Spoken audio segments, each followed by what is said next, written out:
तो डेरिवेशन करते हैं सेंट्रीपिटल एक्सेलरेशन का। सेंट्रीपिटल एक्सेलरेशन, इसको हम लोग AC से लिखेंगे। और इसकी जो डेफिनीशन अगर लिखनी हो तो डेफिनीशन ये होगी, the rate of change in direction of velocity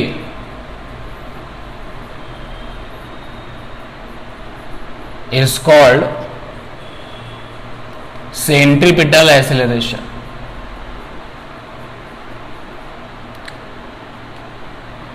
It is always directed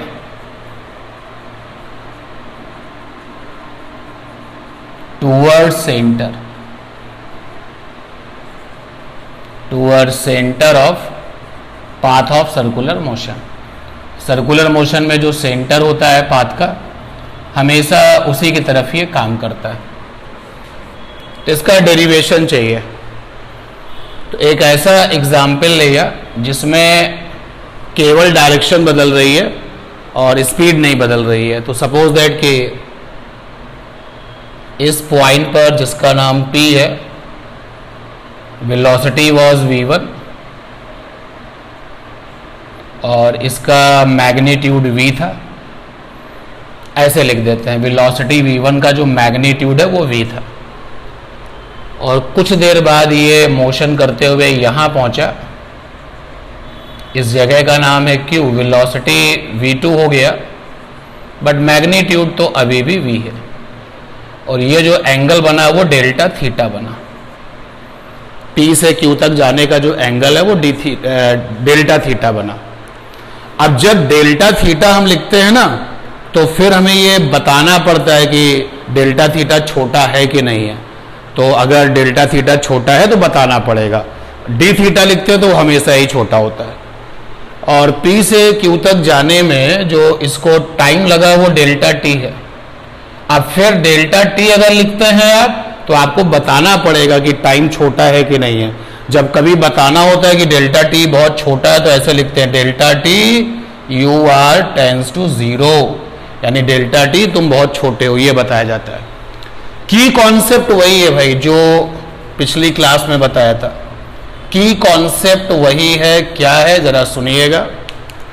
जितना एंगुलर डिस्प्लेसमेंट बनता है, जितना एंगुलर डिस्प्लेसमेंट बनता है उतना ही एंगल वेलोसिटीज के बीच में बनता है इस सर्कुलर मोशन में। तो की कॉन्सेप्ट ये है, angle between velocities in circular motion बराबर is equal to value of angular displacement, value of angular displacement। ये है की कॉन्सेप्ट। ठीक है, क्लियर है ये बात। और क्या आपको ये पता है, नहीं पता है तो जरूर जानो। एक की कॉन्सेप्ट और बताता हूं कि टेल टेल कॉम्बिनेशन में ये दो वेक्टर हैं, टेल टेल कॉम्बिनेशन करते हैं। मान लेते हैं ये वेक्टर A और ये वेक्टर B है। तो टेल टेल कॉम्बिनेशन में जो रिजल्टेंट निकालने का तरीका है, जो डायगोनल कॉम्बिनेशन से जाता है, देखो ये वाला जो डायगोनल है वो दोनों वेक्टर के टेल टेल कॉम्बिनेशन से जा रहा है। तो ये वाला जो आपका रिजल्टेंट है वो दोनों के एडिशन को बताता है, यानी कि रिजल्टेंट R बराबर दोनों वेक्टर का एडिशन। लेकिन जो दूसरा डायगोनल है, पैरेललोग्राम में दो डायगोनल्स होते हैं ना, जो दूसरा वाला डायगोनल है वो इन दोनों वेक्टर के डिफरेंस को बताता है। पता है ये बात? आपको पता है ये बात? मैंने आपसे ये कहा कि टेल टेल कॉम्बिनेशन में जो रिजल्टेंट निकालने का रेगुलर तरीका है। रिजल्टेंट कैसे निकालते हैं? कॉम्बिनेशन से जो डायगोनल आता है वो क्या होता है? इन दोनों वेक्टर के एडिशन का रिजल्टेंट होता है। लेकिन पैरेललोग्राम में तो दो डायगोनल होते हैं ना, तो जो ये वाला डायगोनल है, लाल पेन से जो मैं ड्रॉ कर रहा हूं, ये वाला जो डायगोनल है ये प्रॉपर डायगोनल नहीं है, लेकिन ये जो डायगोनल जो रेड पेन से मैंने बनाया है ये दोनों वेक्टर के सबट्रैक्शंस को बताता है। ये मैं आपको की कॉन्सेप्ट में सिखाने की कोशिश कर रहा हूं। अगर मैं इस रेड पेन से ड्रॉ किए हुए इसको अगर मैं आर डैश लिख लूं, आर डैश, ध्यान देना भाई, तो तुम लोग केवल इस ट्राइंगल को देखो, ये वाला, बस इतना देख रहे हो ये। तो इसमें ये देखो टेल और हेड कॉम्बिनेशन है, तो यानी वेक्टर ए और plus R dash is equal to क्या हो जाएगा, वेक्टर बी। तो आर डैश की वैल्यू क्या हो जाएगी, बी माइनस ए।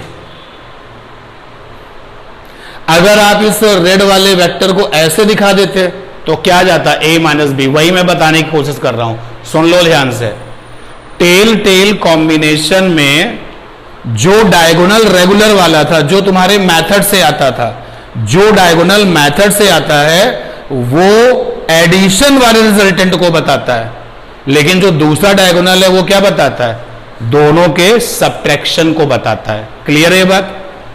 तो फिर एक बार जरा अगर ये क्लियर है तो एक बार डायग्राम बना के चेक कर लेते हैं। ये हमारे दो वेक्टर हैं, इन्होंने टेल और टेल कॉम्बिनेशन किया है। इस जगह को नाम दे देते हैं ए, और ये हो गया बी, और ये हो गया सी। आपने वेक्टर मेथड फॉलो किया, पैरेललोग्राम पूरा किया। पैरेललोग्राम पूरा होने के बाद में ये डी आ गया, तो ये जो ए डी है वो क्या बताएगा, इन दोनों वेक्टर के एडिशन का रिजल्टेंट। और जो ये BC है वो क्या बताएगा, इन दोनों वेक्टर के सबट्रैक्शन का रिजल्टेंट। क्लियर है बात? तो ये की कॉन्सेप्ट है। इसी को मतलब इस वाले की कॉन्सेप्ट को और इसको यूज करेंगे और सेंटीमीटर एक्सेलरेशन का फार्मूला निकालेंगे। ये बात आप समझ लें, यहां पर स्टूडेंट को ये पूछना चाहिए कि जब आपने इक्वेशन 1 लगाया, अप्लाई किया इस फार्मूले में, तो एक्चुअली ये आर्क जैसा दिख रहा है, बट ये जो है आर्क जैसा नहीं दिख रहा है, तो एंगल छोटा है। छोटे एंगल में मैंने सिखाया था कि अगर कोई भी लेंथ आपको लेनी है आर्क शेप या लीनियर, इस मतलब शॉर्टेस्ट लेंथ अगर लेनी है तो कैसी होती है, इक्वल होती है। इक्वेशन 1 और इक्वेशन 2 के लेफ्ट हैंड इक्वल है, तो राइट हैंड इक्वल कर लिया जाए। तो इक्वल कर लिया जाए फ्रॉम इक्वेशन 1 2, तो यहां से आएगा डेल्टा एस बाई आर, यहां से आएगा डेल्टा वी का मॉडुलस अपॉन में डेल्टा वी आएगा। दोनों तरफ डिवाइडिंग बाई डेल्टा टी कर दिया जाए, डिवाइडिंग बाई डेल्टा टी। इधर आया तो 1 by R delta S upon delta T, इधर आया तो 1 by V delta V upon delta T. अब सबको ये बताना है कि टाइम बहुत छोटा है, तभी तो हमने इस स्ट्रेट लाइन लेंथ को आर्क लेंथ जैसा मान लिया था। तो टाइम बहुत छोटा है तो ये कैसे बताओगे, तो सिखा रखा है कैसे बताओगे। यहाँ पर आपने बताया कि limit delta T tends to 0, जो कि ये बता रही है टाइम बहुत छोटा है।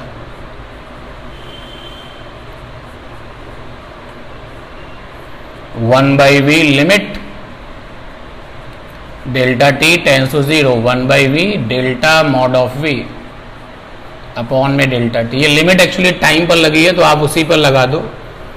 Limit delta T tends to 0 और delta S upon delta T, 1 by V बाहर आ गया। Limit delta T tends to 0, delta mod delta V upon delta T. ये 1 बाई आर, ये हो गया linear speed. Delta S upon delta T को क्या कहते हैं, लीनियर स्पीड वी हो गया। 1 बाई वी, इसको क्या पढ़ें, ये ऊपर लिखा है वेलोसिटी चेंज, नीचे क्या लिखा है, टाइम चेंज। जो डायग्राम बना है उसमें सब लोग देख सकते हैं कि वेलोसिटी चेंज मैग्नीट्यूड के हिसाब से नहीं हुआ है, किसके हिसाब से हुआ है, डायरेक्शन के हिसाब से।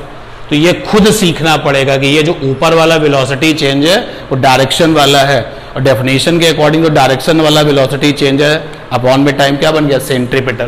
तो ये बन गया सेंट्रीपिटल AC इसकी जगह पर। क्लियर है बात?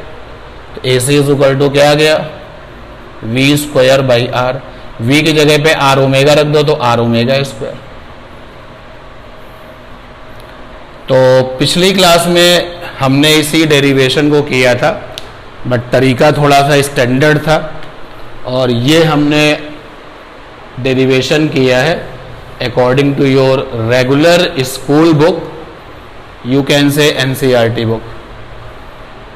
ठीक है, बट इस बात को जरा समझना, फील किया करो, जो सिचुएशन हमने तैयार की है उसमें वेलोसिटी चेंज केवल किस वजह से है, डायरेक्शन। तो डेल्टा V को वेलोसिटी चेंज पढ़ा जाएगा, magnitude of velocity change, but हमें पता है कि ये बिकॉज ऑफ द क्या, डायरेक्शन। डायरेक्शन वाला वेलोसिटी चेंज अपॉन में टाइम क्या होता है, सेंट्रीपिटल। ठीक है।